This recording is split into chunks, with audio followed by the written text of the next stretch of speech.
Episode 147. Komoi, what are you doing? You're supposed to be strategizing on how to beat the boss, not giving your carbuncle a bath. It's a summon, so I think all the dirt just disappears when it disappears. Well, no matter. Even if you won't strategize, that's what I'm here for. I did actually look up how this boss works, some of its mechanics or whatever, but more importantly, there was also some indications or suggestions on how to do this solo unsynced. A few suggestions. Oh, we can turn the music back on. Sorry about that, Avatar. Very epic, yes. So there were a few things that we could do here to make things easier on ourselves. For one, the boss does a bunch of lasers if it's out of range for melee stuff, which are apparently heavier hitting than its actual melee, so we'll want to stand close to the boss when we actually start doing damage. The second thing is that it's apparently, like certain other things I've encountered, very dangerous to just do DPS quickly on the boss, because then it shoots out the ballistic missile, which does a ton of damage. Apparently you want to burst him after the first set of towers come out or something like that. Just make sure not to get him below a certain percentage or something. We'll give it a shot. The main thing is that the towers here charge up together when they come up as a set. If we step in two of the towers, the two towers will tether to him and give him that defense and offense buff. So we don't want to do that. We want to set in, or to charge up only one tower so that they're staggered. As in, this tower here and that tower over there will start with one charge. We want to step into one, and that's it, just one time. So that one tower has two, because stepping in it gives it one charge, and the other tower has one, and every time they charge they'll be offset. So this one has 3, and then that one has 2. This one has 4, and then that one has 3. The very important thing is that they don't reach the same level, maximum, at the same time. Because that's when one of the wipe mechanics occurs. If one reaches a maximum charge, then it just does some effect that isn't wipe, as long as it's not reaching the maximum at the same time as another tower. But they're all manageable if they just reach the maximum one at a time. And hopefully I should only see one set of towers, but if I do see more than one set, then I can manage, I guess, getting 2 debuff stacks. Apparently the debuff stack only applies to damage from the towers, not from the boss, so it shouldn't be a problem as long as I don't give him attack or defense buffs.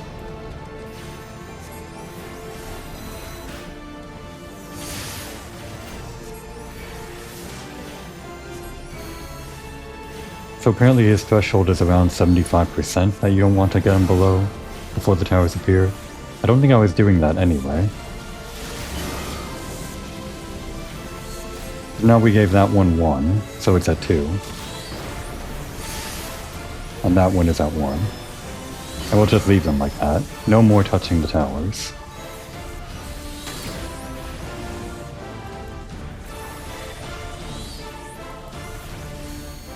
Like this, he shouldn't get any buffs, and he also shouldn't do any wipe attacks.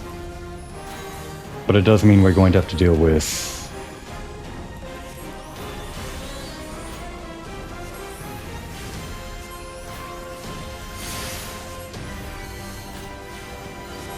this guy when he comes out.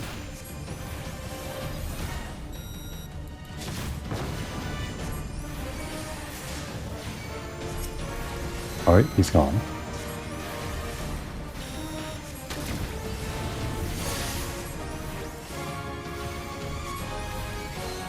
This guy's quite a bit more problematic than I thought he'd be. And there's a ballistic missile. Yep. There's no way. I think the unsynced guide that I was reading, solo and all that, it must have been designed for higher level players that can burst DPS much quicker than I. Because that time he had no defense buff, and I simply wasn't killing him fast enough. The whole thing about skipping ballistic missiles just assumes that you DPS him down from like 75% to 0 really quickly. But that only happens if you are probably like level 80 or 90 or something. I didn't expect this to be the brick wall. I was expecting a brick wall, but not this. I'm gonna give it one more look at, just to make sure I wasn't accidentally giving him a defense buff or something somehow. Because damage seems okay at the very start here.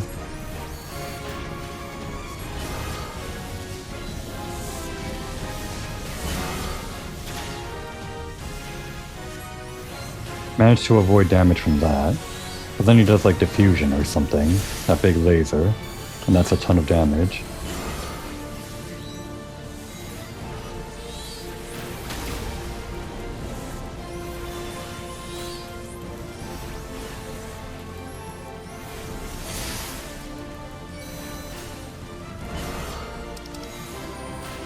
Yeah, it only increases damage from life drain from the tower, so we're safe from them, but the boss's damage is still unmanageable to me as a person. We can't beat him out on damage, and then he sends out the damn ballistic missile.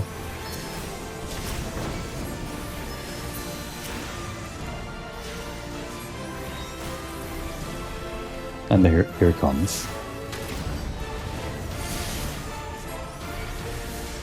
Even if we somehow manage to survive... Okay, he's doing elegant field, not ballistic missile.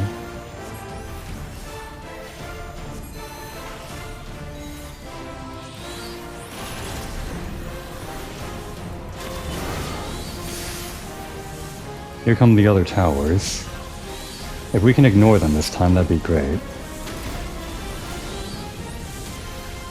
No, we're gonna die.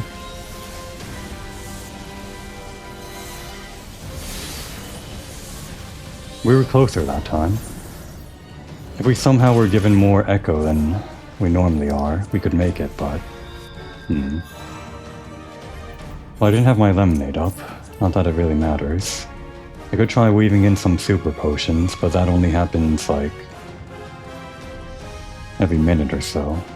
And that's barely any extra health.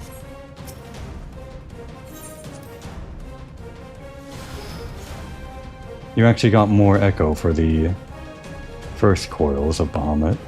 You only got a 20% echo here, whereas it was 30% over in the other one. And I'm pretty sure we can't last 3 minutes here to increase it.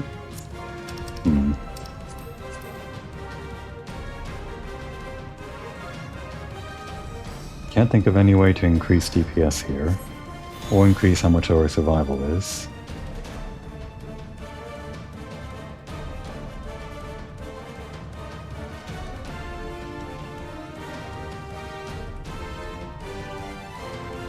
No, I've got nothing. This is just gonna be a no-go, isn't it? I'm gonna have to think of something else. We'll give it one more try, though.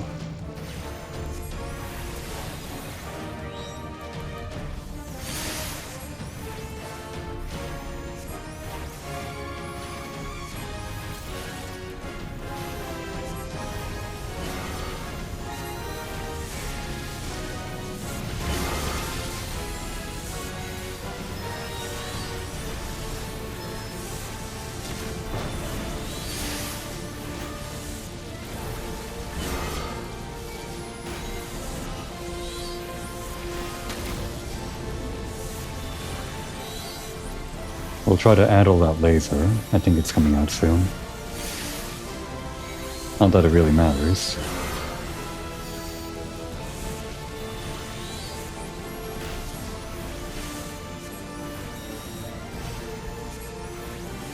The other guy should be coming out soon. I don't think we can ignore him either. His DPS might be a bit of a problem in itself.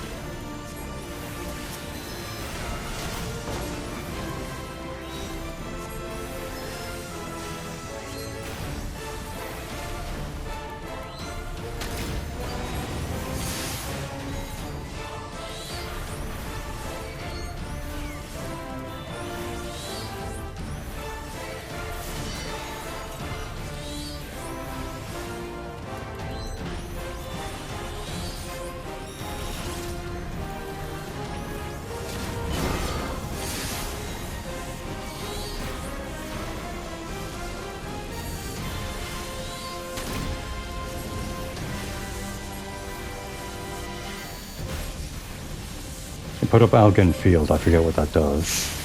I think that's just big damage, so I might die to that.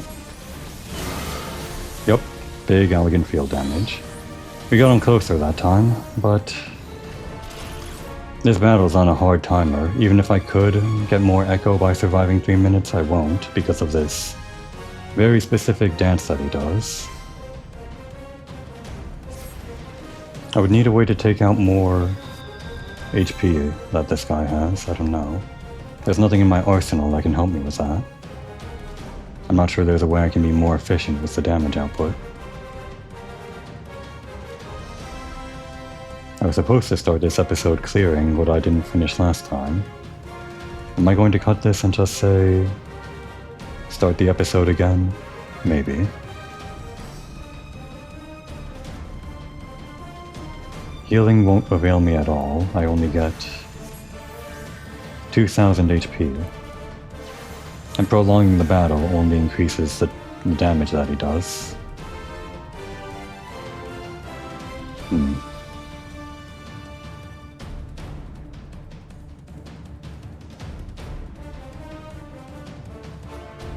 We've hit a brick wall. Komoi is going home. She hates it here.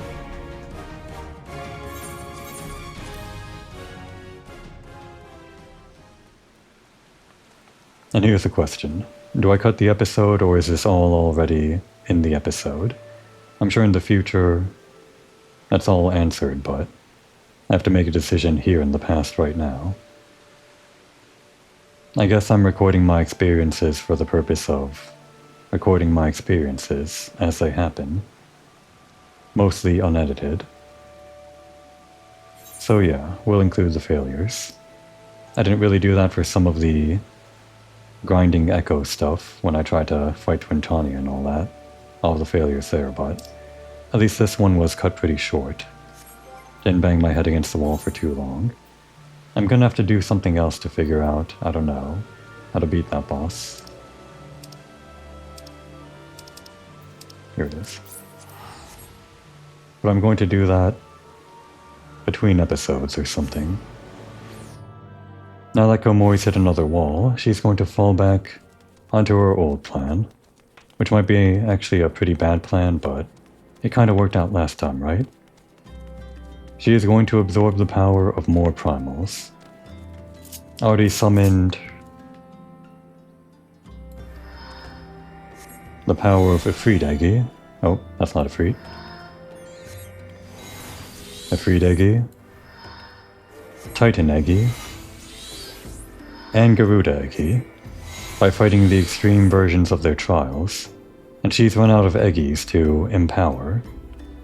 But maybe she can absorb the power of some other primals that she doesn't have the Eggies of.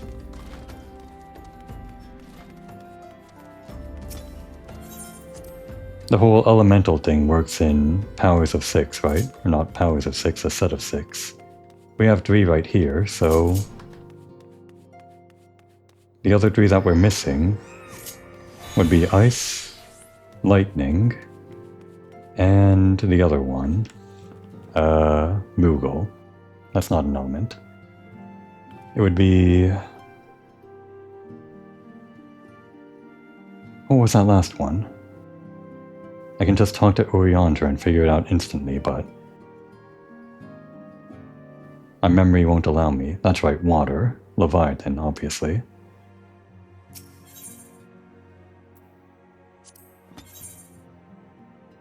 So the order that we fought this in, or fought these enemies in, would have been Leviathan. No wait, it would have been King Mooglmog the First, then Leviathan, then Ramu, then Shiva. I'm not sure why Ramu doesn't show up here. I guess he shows up as a quest over in Gridania for whatever reason. I feel like Oriandra should have handed out that quest just to keep consistent with everyone, but we're gonna go ahead and do that set of 3, in this remaining time. If I can even do that in one episode. I have maximum echo, but based on my track record, it'll take quite a long time to do these 3 extreme trials. There's no need to do these, they're not critical to the story or anything. And there's probably even less story here than there was with the 3 main summoned from around Reborn. We heard some Ascians do some cryptic mumbling, but don't think we'll get any of that here. We'll do them anyway, just to kill time. And I'm not going to start on King Moogelmog just because he doesn't fit into my nice 6-element paradigm or whatever.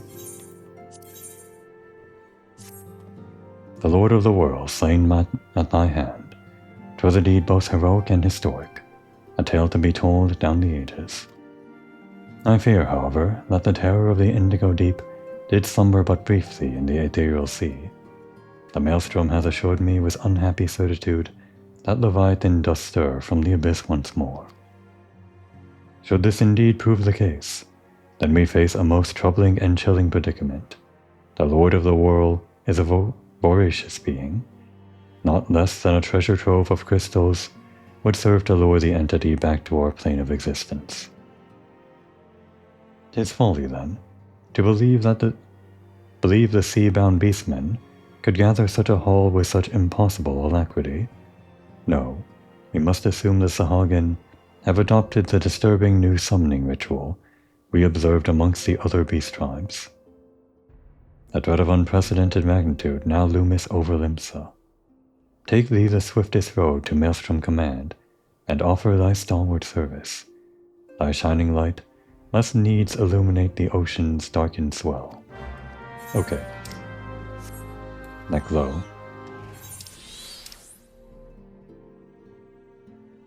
So it's kind of weird that in-universe this is like a more powerful version of the Primal, a more dire threat than we faced in the main story, but it doesn't get the fanfare that happens in the main story, not really. This is part of the reason why they relegate these savage versions or the extreme versions into dream battles, so that they don't really affect the lore of the wider world, the direness of the situation.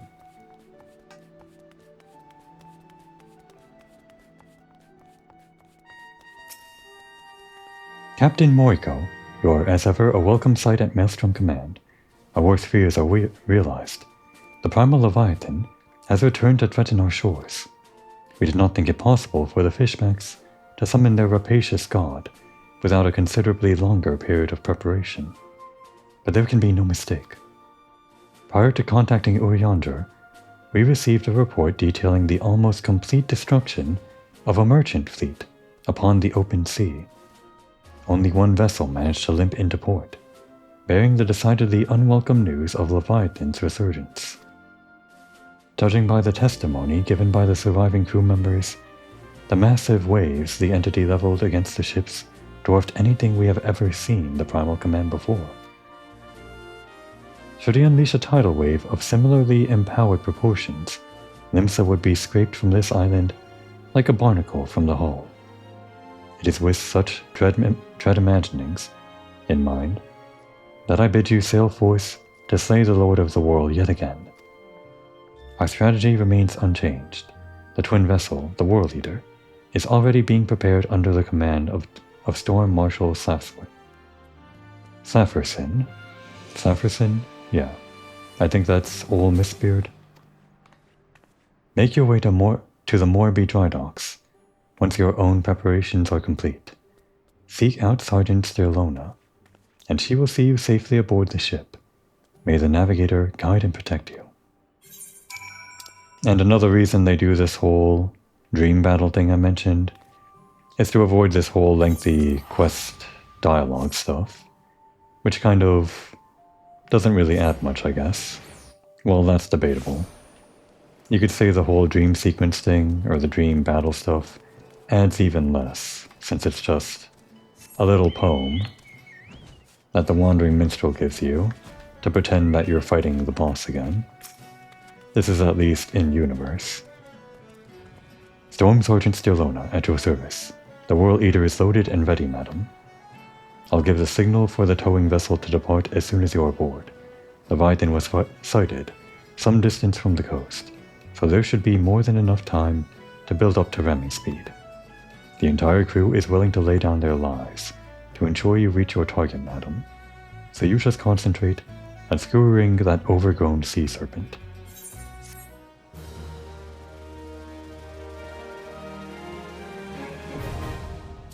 4-liter extreme.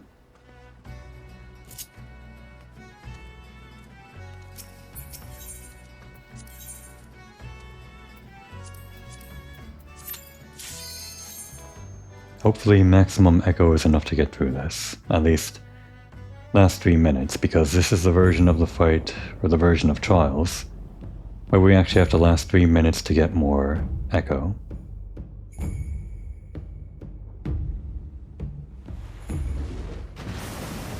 The intro here is slightly different, I think, compared to the original version, because I seem to remember a pirate ship being here in this cutscene.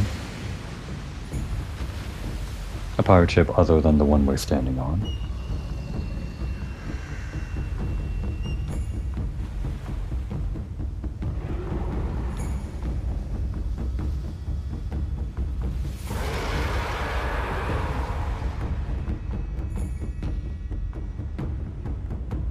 So again, only the epic echo, plus 300%, which brings us to 4 times our base stats. But that can be increased multiplicatively with the echo if we farm it. First we'll see how long we can last against Leviathan just fighting him. And we have to keep in mind the elemental converter back there, if we can. Ah, we need carbuncle. Damage is already pretty massive compared to the Avatar. There might be no need to worry whatsoever. I think that means we get close to the spout. Nope, it's the opposite. That mistake is going to cost me later, if we get to later. Let's get rid of these. Maybe just a slow DPS.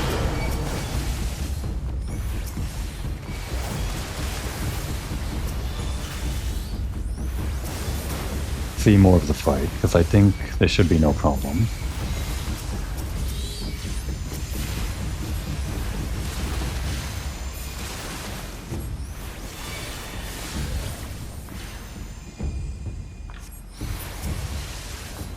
Is this guy reflecting magic? No, he's just invincible. And so is this guy. Oh right, we actually have to interact with this phase right now. There we go. Is it time? I don't think so, actually. No.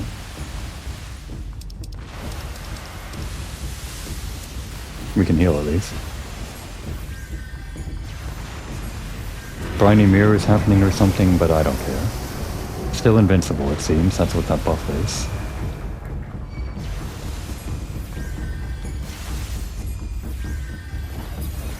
Alright, here we go. Now's the time to activate. And get into circle. Or not? Was I wrong? Oops. No wait, it's time. The flashing around the circle was correct. Here we go. Now that the railings are destroyed, I actually have to pay attention. Because the true version of this fight can knock you off the edge every time he does this thing. And that's what's fun. When I played on my main character, it was so fun seeing people fall off the edge, including myself.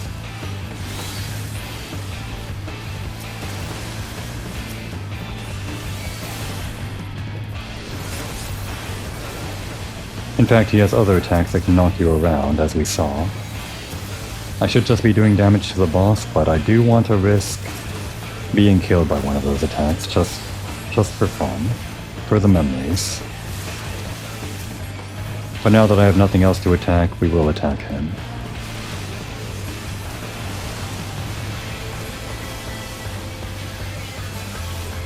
What's that? What are you doing there? Stop that. Do we actually need the elemental converter still?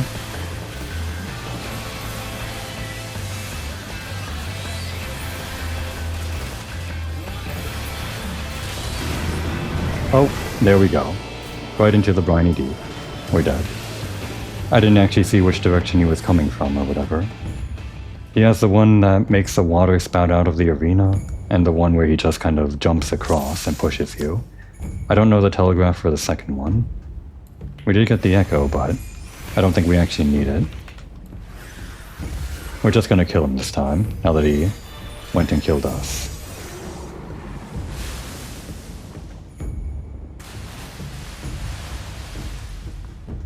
This one's easy.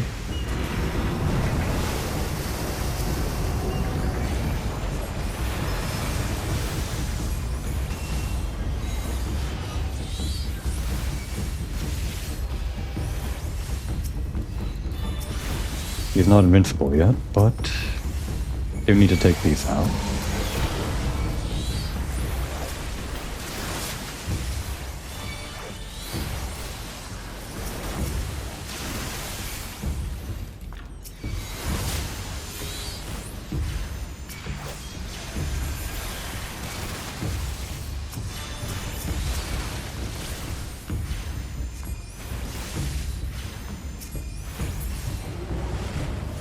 Is now the time? I don't think so. Oh, there's the telegraph. I guess it's the same kind of telegraph. I just wasn't paying attention. Shit. No. I forgot. Well, we survived it, I guess. I guess it's not an instant wipe. This next thing is, though. And the things that prevent knockback actually do help you. I thought they wouldn't. Glad I tried. Though I probably should have survived where I was standing anyway. Anyway, we're just in kill mode now. Can ignore the dire spoons. Is that what they're saying in the lyrics? Dire spume, dire spume. Oh no, he's invincible. We actually have to interact with mechanics, damn. What a shame.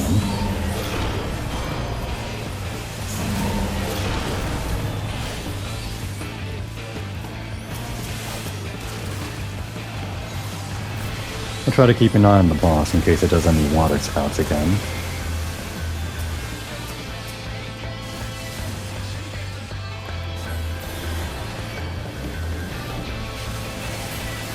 It's about to do it, isn't it?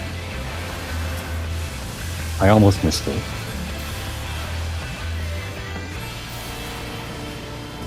Okay, I missed that one. Well, since he has invincibility, this is more annoying than I thought it'd be. We're actually going to bring the camera all the way out. This is maximum efficiency, and I don't usually go with maximum efficiency, just because I don't like the camera zoomed out this much, but we gotta survive.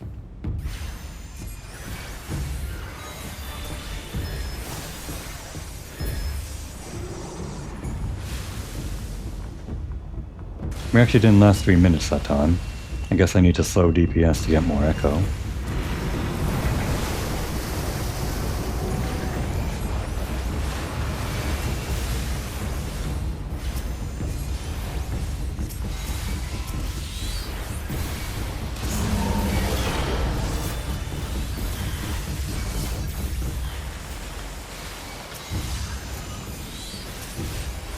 Let's get these guys off my back so I have more health. The spumes we can leave hanging a little bit.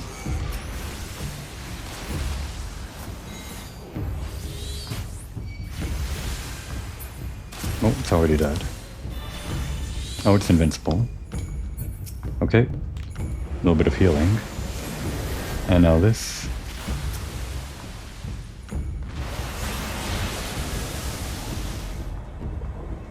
Gonna have to get better at looking out for the Leviathan.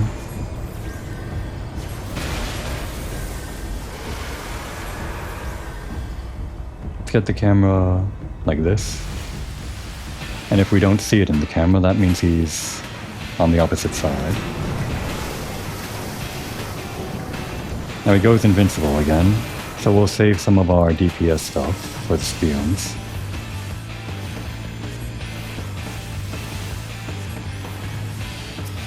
And here they are. And these guys too.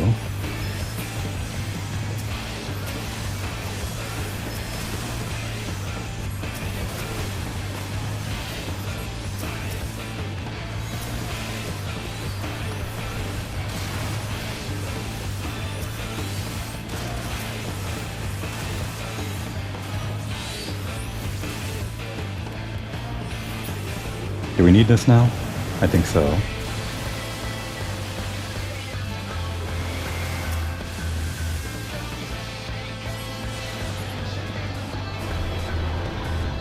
Alright. And then he does another, I guess, right? Yep.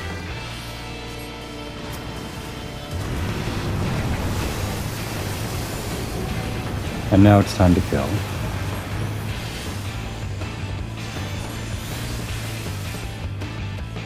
Just had to watch out.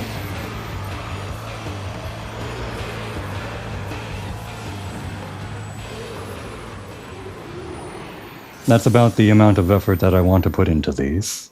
Not have any trouble with DPS and just interact with the mechanics a little bit. It's fun that it's not exactly a pushover. I mean, it is a pushover if you know what to do, but you have to think about it. You have to think about it a little bit more than you would even if you were facing it with a team normally. Not like the extreme version, but I meant like the hard version. When you fight Leviathan in the story, you can just let your teammates do all the work while you're dead on the ground or something. Oh, I guess there are no other steps to this quest.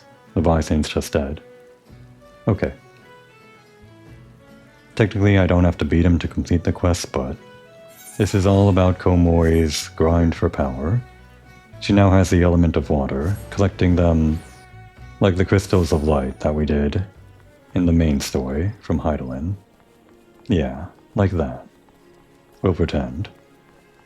I think the actual Ramu quest is over here. Which again, really should be from Urianger. Just because I like Urianger. I don't really care for you, Scarlet. Sorry to say. Well, if it isn't the Slayer of Ramu, come to see me in the flesh. No, we're not here to see you. We're just here on business. How fortunate that you should happen by. I was in fact on the verge of sending a runner to track you down. We've had some troubling news from the Sylphs of Little Solace. It appears that the Lord of Levin walks the 12's yet again. From what I understand of the Elder Seed Seer's explanation, your last encounter with the Primal was a relatively peaceful affair. There was a battle, aye, but one for which Ramu did not begrudge your victory. Why then has he returned to the forest? 'Tis you, Komori, whom fate has chosen to uncover the answer to that question. It seems that Frixio, the Sylph Elder, would discuss the matter with you personally. Speak first with Stelexia in Little Solace, and he will announce your arrival to their leader. And I would consider it a favor if you could pass along aught you learned to the Scions. As I understand it, Archon Urianger is a keen scholar in the field of all matters primal. Pray make your final report to him. Yeah, we should have made our only report to him. Our first, only, and final report to Urianger. No one else. Not you. I say that only because I like Urianger, not because I really hate this random NPC.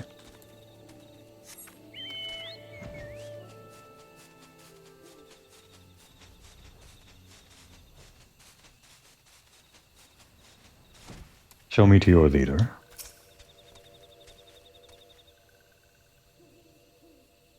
Walking One is here. Has Walking One heard of Lord Ramu's return? Then this one does not need to explain. Walking One should wait here while this one fetches Elder One.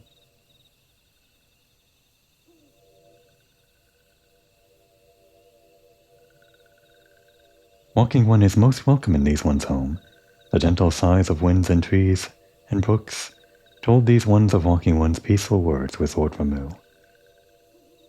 These ones also heard that thunderous one challenged Walking One to battle. This one is certain that Lord Ramu was pleased with Walking One's strengths. And such strengths Walking One has. Arrow-shooting ones often tell grand tales of Walking One, and these ones are glad to call Walking One friend. But this one must warn Walking One. Touched ones have summoned Lord Ramu once more, and this time with an offering of many, many more crystals. This one does not think Thunderous One means to bring judgment to Gridania, After all, Lord Ramu made a special promise to Walking One. It is the intentions of touched ones that concern this one. Touched ones yet act in fear and in hate. Even should Lord Ramu ignore touched one's destructive wishes, his presence alone drains the land of ether. It is not just Gridania, but the entire realm that Thunderous One threatens. Life will seep from the soil, crops will wither and die. Then, though Lord Ramu will it otherwise, Walking Ones will go to war over what remains. This one begs brave and courageous one to fight again. Touched ones must understand that summoning Thunderous One is futile, that Thunderous One respects the strength of Walking One. I'm strong. Thank you. This one knew Walking One would do the right thing. Walking One knows how to visit the striking tree, touch the aetheryte found in the domain of touched ones, and Walking One will soon be face to beard with Lord Ramu. These ones will listen to the forest voices for news of Walking One's victory.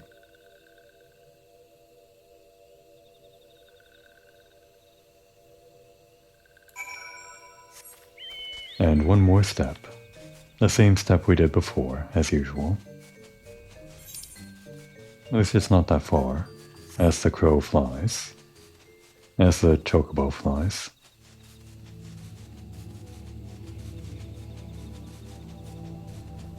Ramu's mechanics. I remember Ramu's mechanics for the hard mode, but I don't remember how they translate to the extreme version. Especially considering I'm going in solo.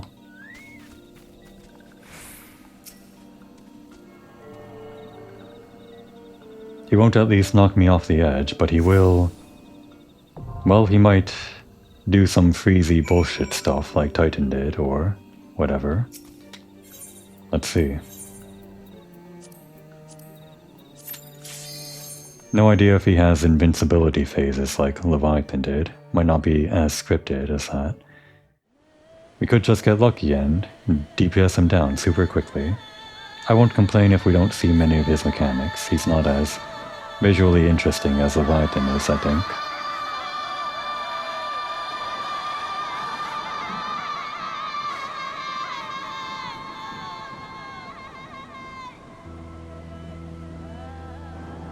So I mentioned in his normal mode that you have to grab 3 orbs to get the grounded whatever buff.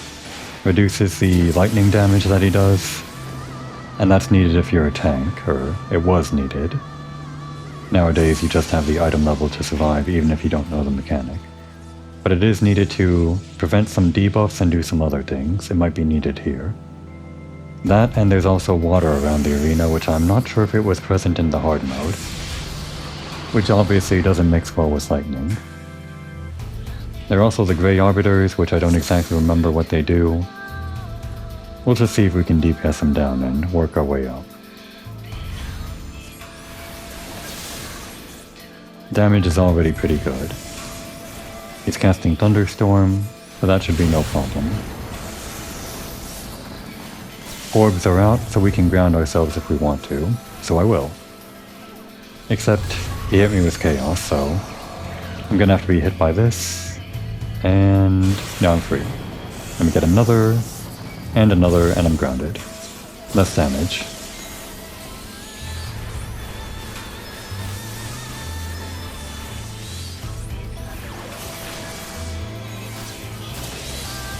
He's not getting invincibility. I am taking a lot of damage though, even though I'm grounded. Surprisingly. He's invincible. I should have known.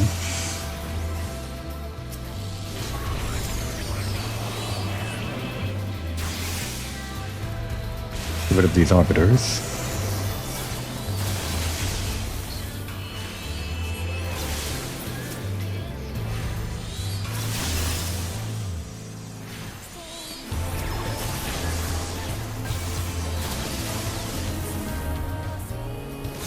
Oh. My grounded buff is gone. He's still invincible. I actually might need grounded to survive this. Well, I got it. Judgment Bolt is supposed to be his big attack, right? At least I thought it was.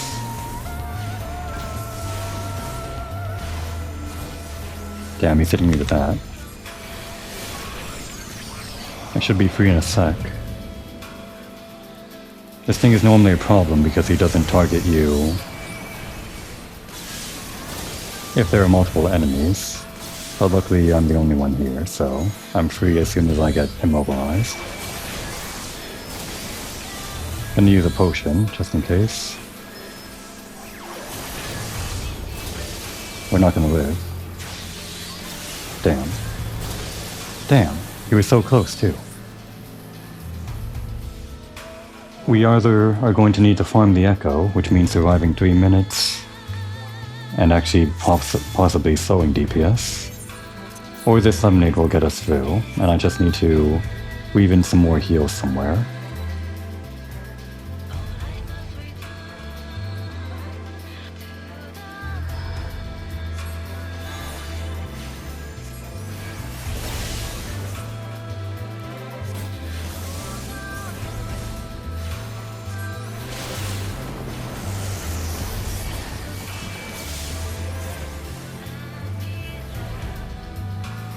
I think this will do more damage if I'm in the water, so let's just make sure we're on land when this happens.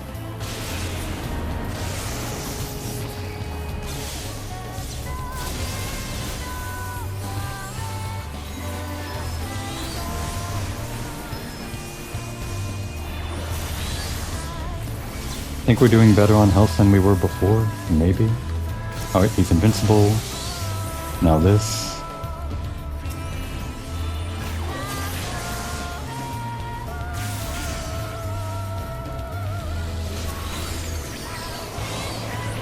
Great, we're standing in 2.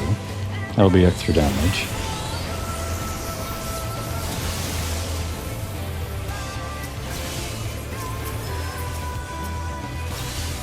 Oh, great, I grabbed another one by mistake. That means I'm gonna take a lot more damage for a while. I'm probably not gonna live. And I forgot to increase my health with lemonade. Oh no, wait, I did. I have the buff.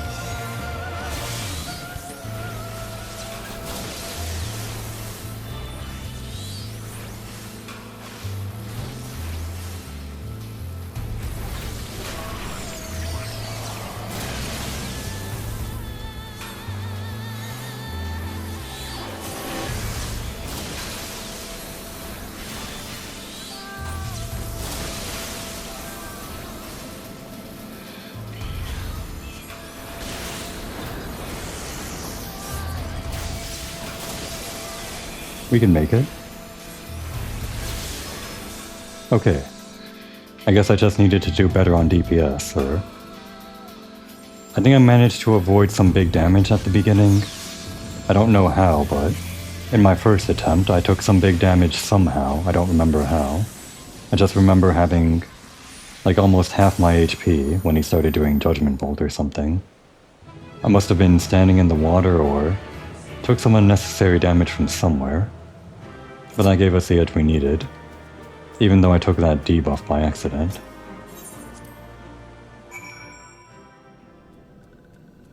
And this one we did actually need to beat the boss to complete the quest. I'm glad we do have to talk to Urianger for this part. Thought he wouldn't show up at all.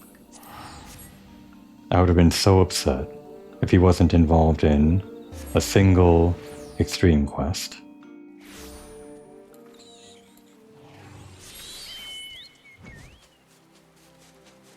And this works out nicely because we'll be here to accept the next one from him.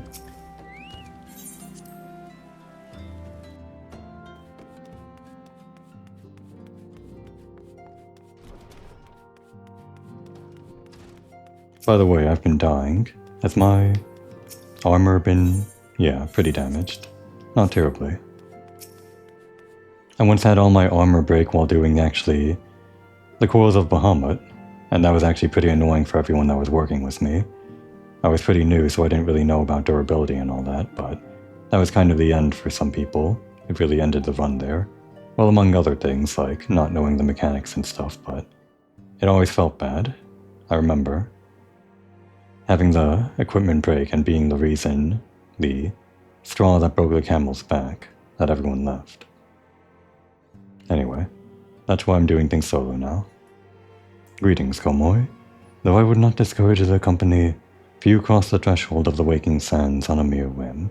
Does thou require mine aid in some matter? Can't we just be here for the company? Sometimes? I guess not.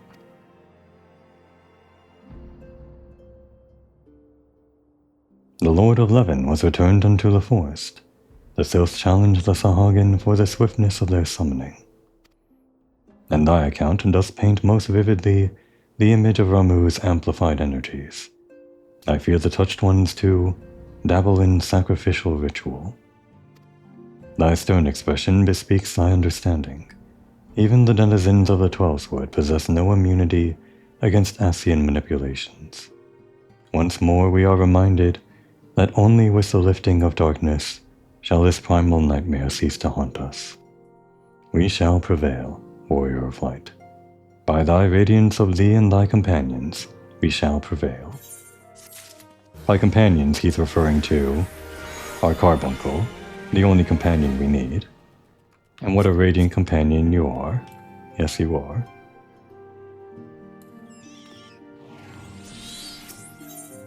Shiva. By thy high deeds were the people of Corythus spared certain doom at the hands of a deiform entity. Yet if the missive we have received from Lord Drillmont of House Durandare speak is true, 'twould seem that hard-won respite has come and gone. Recovered from her wounds, the Lady Iceheart has rejoined the struggle against Ishgard. Worse, 'tis said that her disciples have already laid claim to a hoard of crystals. A hoard far exceeding the quantity, but recently wrested from the caravans of House Fortemps. 'Tis all but certain that the heretic's mistress intendeth to call upon Saint Shiva once more. And so, once more, must Eorzea's blade of light be brought to bear against the primal. None save thee hast might enough to defeat such a foe. 'Tis for this reason that Lord Drillmont hath requested thy presence at Whitebrim Front. Pray he thee thither with all haste.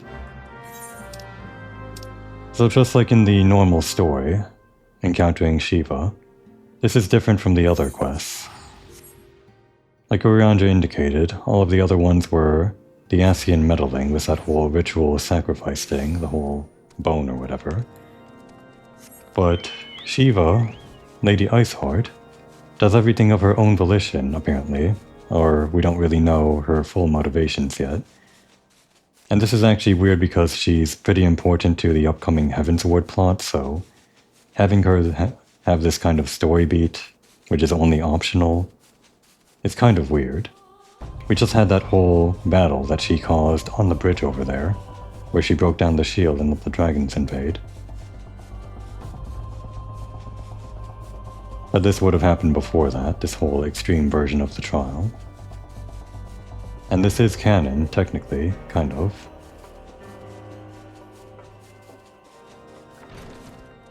Just another weird thing about these whole extreme quests in A Realm Reborn. One more floor.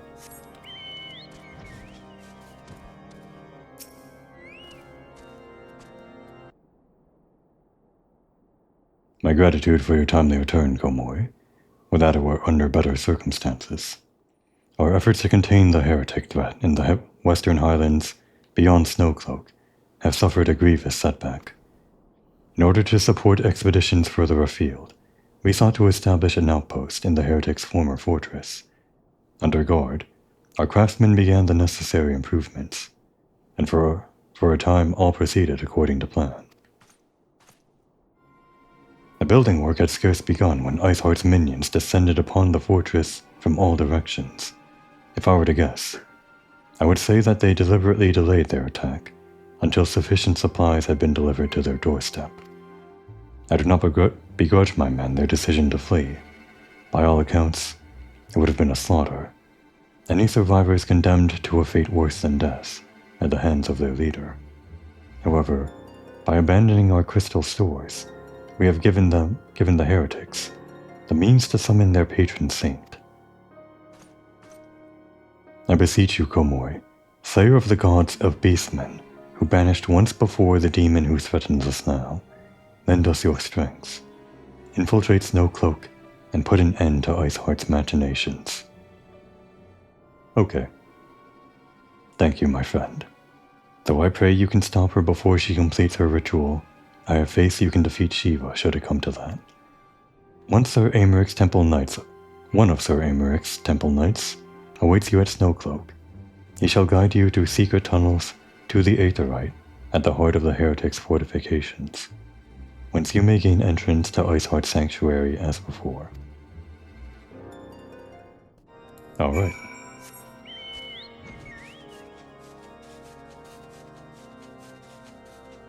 I guess this one is the outlier. Even probably the King Moogelmog quest, they probably explain away as Asian involvement. Over this way? Ah. It's kind of hard to think that the Moogles would use a ritual summoning tool to summon their god. And actually it's so hard to believe that I don't actually believe it. They're probably not involved in all that Asian stuff. It's probably just another funny summoning of old King Moogelmog.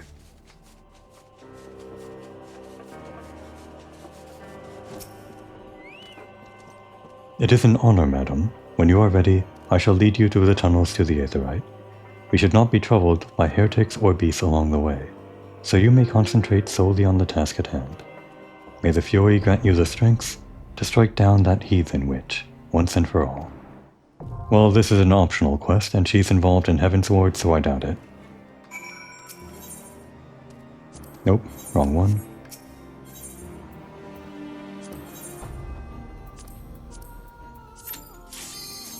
Shiva mechanics. There's like a lot of weird transformation things she does. When she gets a new weapon, she does a big attack. It's more important when in a group, but I'm pretty much going to be hit by all of her transformation attacks. Unless there's a way to like move around her while she's transforming and she's facing one direction. That might be the case. I'll just have to pay attention. And if she's not like turning to face me, I'll try to get behind her or away from her. She has like 3 different things. A cone, maybe like a big ring, maybe a donut. I'm not exactly sure. On top of a bunch of other mechanics. And ants. And music. Good music. Not this music, the part that comes in later.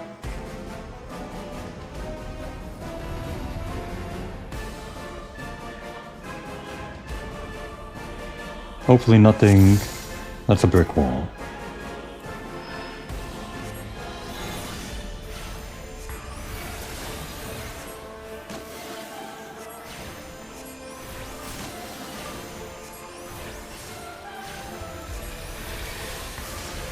She's transforming.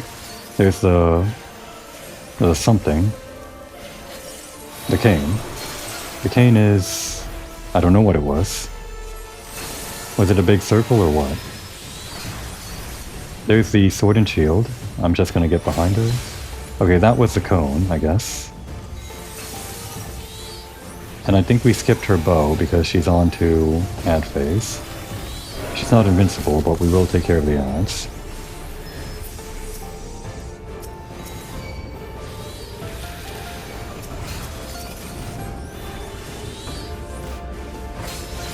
Wait, there's the cone again.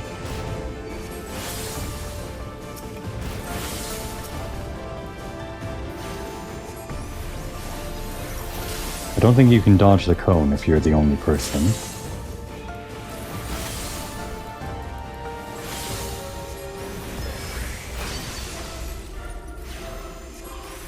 She's not getting invincible yet, but she's still kind of a problem.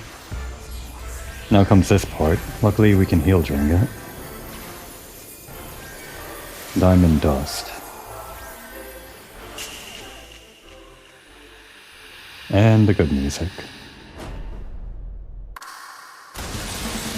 She stepped on me. Wow, I'm honored. Does she do that in the normal mode? I don't think she does.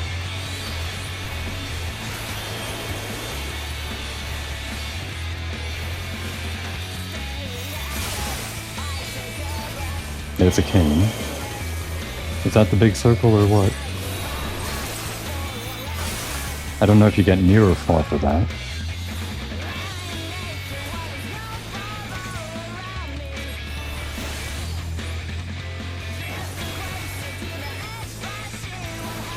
We almost got her. And I don't think we're gonna have to worry about a second try. Her mechanics are mainly dangerous in a party, doing this normally. Nothing cheap to deal with.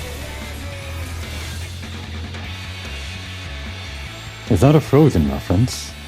I didn't realize this came out after Frozen. My, how the time flies. I guess Frozen was years ago, huh?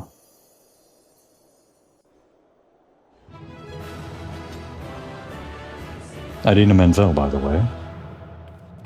Voice actor for Elsa and the singer, of course. But also, originally, in the wicked Broadway musical, Elphaba. Current events because, the movie came out, Wicked, recently. It was great.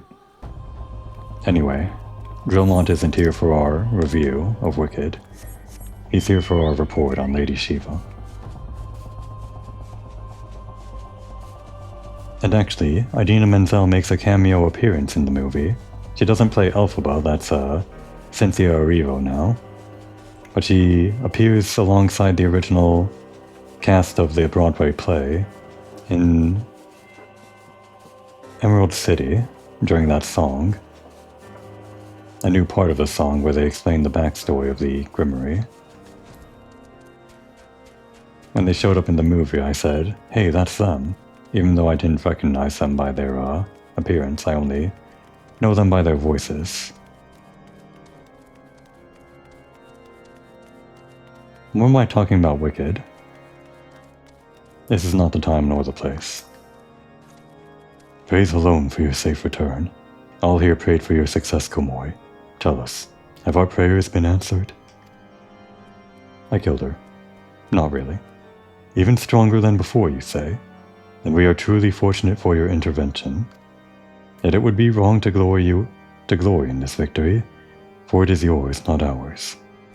Indeed, your very presence here is a testament to the inadequacy of our own preparations. I'll say, plainly it is time that we reapprise the threat posed by the heretics, and our readiness to address it. I can no longer say with any certainty that we are equal to the task. But this is none of your concern, forgive me. I'll say. Your deeds shall not be forgotten, my friend. You, Urianger, and your entire order have my utmost thanks. Speaking of Urianger, I do so love reporting back to Urianger.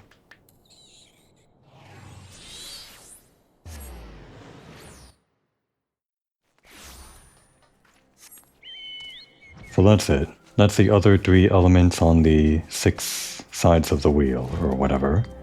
The 6 elements in Final Fantasy, excluding light and dark, although those kind of encompass the 6 elements, in a way. Umbral and astral. An astrologian could tell you more. Like Urianger. Anyway. 'Tis not the first time I have seen thee stride into the waking sands wearing such a look. Thou art as an open book, Komoi, wherein the tale of thy victory is writ large. I won. In her redoubled strength I glimpsed the dark hand of the Paragons. Really? They were involved? Okay. Her return and her very defeat serve as merely to continue the escalating cycle of conflict. Full glad am I of thine all-surpassing martial skills, Komoi. Yet still more glad would I be were they not required. Would that the Lady Iceheart could be made to abandon her misbegotten crusade. Till she be thus converted, or else slain, the people of Ishgard will know no peace. Be not disheartened. One day by thy light, the darkness within and without shall be purged, and the Ascians shall taste lasting defeat. We need only have faith. Well, at least it didn't involve some ritual sacrifices like the others did. That would have been weird for Lady Iceheart, wouldn't it? We'll breathe a sigh of relief that not everybody in the world is resorting to ritual sacrifice. Now would be a good time to take a break.